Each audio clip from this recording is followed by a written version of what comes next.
Good evening. Coming up next on the 10 o'clock news, North Carolina barely escapes a prison crisis. We'll have the latest on that situation.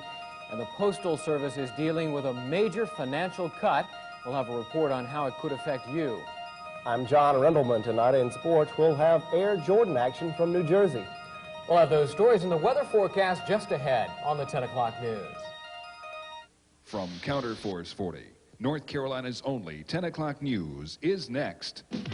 Now, from around the world and North Carolina's Greater Triangle, this is the 10 o'clock news.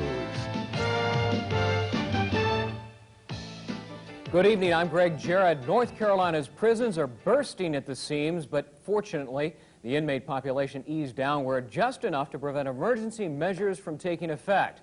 Those measures are there to stop the federal government from taking control of North Carolina's prison system. As Glenn Counts reports, prison officials are breathing a sigh of relief, but they don't believe their troubles are over yet.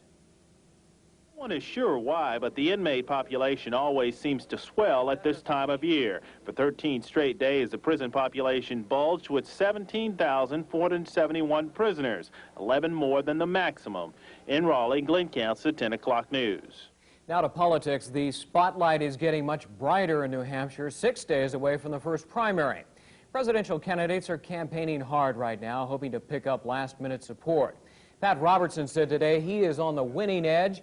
The latest poll has Bob Dole out in front of George Bush. Michael Dukakis is also ahead in the Democratic polls, but he says he is acting like an underdog.